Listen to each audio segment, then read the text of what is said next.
WeWork is a controversial company because many experts consider it overvalued and not having a solid business model. This claim makes sense because, after all, WeWork is mainly a commercial real estate company. It signs long-term contracts with landlords for physical space and rents it out to companies of all sizes for shorter terms, and it makes money on the margin. The problem is that it's the most common real estate business model, and companies like Regus are at the same time older, have more locations, and are present in more countries than WeWork. But WeWork is valued substantially higher than them, not like a typical commercial real estate company, but more like a fast-growing tech startup. So, does this approach make sense for WeWork, and why? Before WeWork, the typical office rent model was a closed office space with a contract for a year or more. So their first innovation was in the value proposition block when they decided to offer hot desks and open spaces in addition to private offices, and all of them for flexible monthly rent terms. So their clients didn't have to engage themselves financially for a year or more.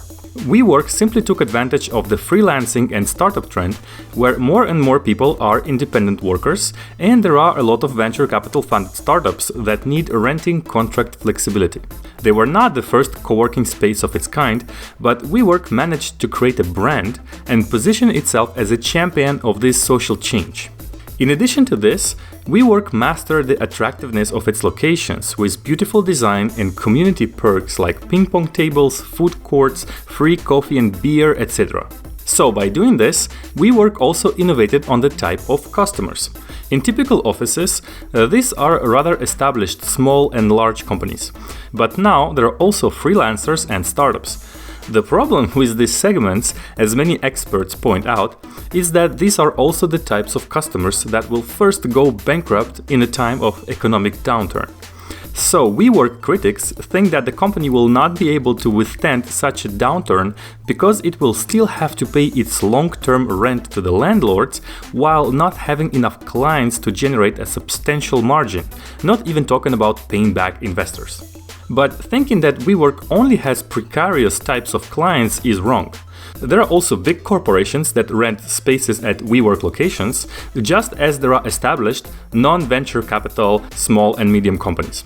And a lot of them are yet more specific type of customers, which I would call community-driven professionals. When confronted with critical opinion about his company's valuation, Adam Newman said that WeWork isn't really a real estate company. It's a state of consciousness, a generation of interconnected, emotionally intelligent entrepreneurs.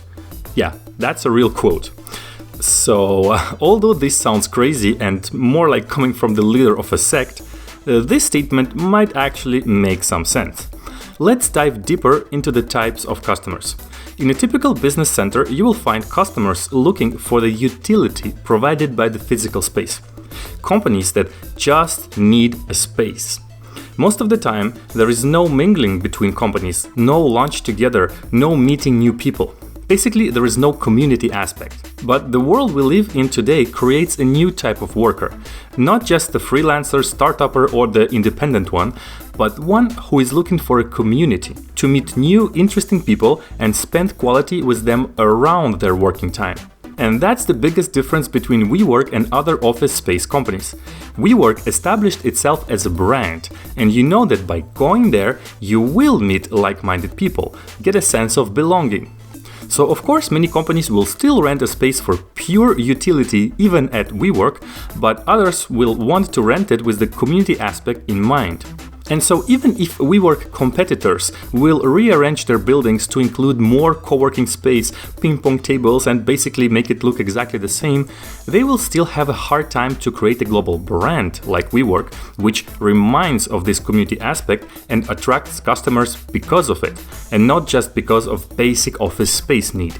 So that's why WeWork decided to push this differentiation even further with many additions to the value proposition block, such as the WeWork store that provides extra services and deals with relevant companies.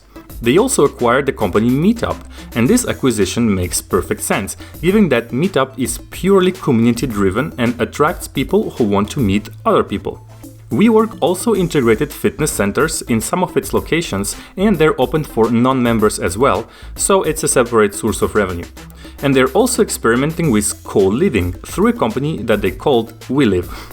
The concept is the same as typical real estate renting for housing, except with all the community aspects in mind, once again, especially common areas that foster relationships between people. So not just your typical residential buildings with a common entrance hall and a laundry room, but also other common places to hang out. However, as of today, this experiment has not generated particularly interesting results, so only time will tell.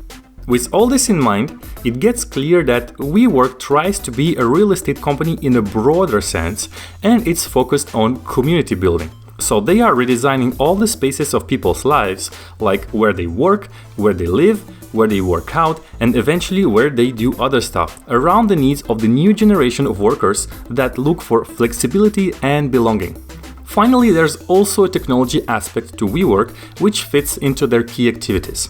In fact, they use a lot of data analysis to pinpoint the best area within a city to open a new location.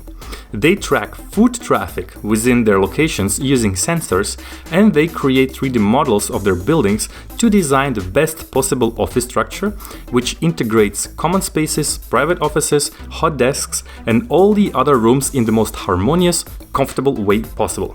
However, it all sounds amazing until we ask ourselves again, where does WeWork main revenue come from?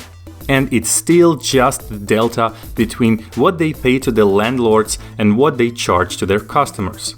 As of today, even though WeWork community aspect makes it more attractive than its competitors, the price for office and co-working space remains essentially the same across the industry, while WeWork has much higher expenses than those typical commercial real estate companies, because they do all this community building stuff. And it's unlikely that WeWork will be able to charge substantially higher prices just for this community aspect to cover these expenses. In addition to this, it's also true that many of WeWork's customers would be in the weakest position in case of an economic downturn, which is a big risk.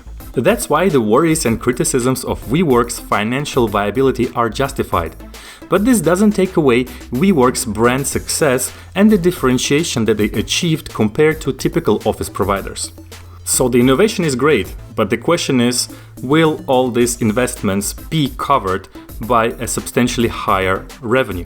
If you want to learn more about the business models of the most innovative companies, go check my online course by following the link in the description. It's a great course that will make you a master of innovation strategy and help you come up with many interesting ideas. And while you're at it, don't forget to like this video and subscribe to my channel. See you soon!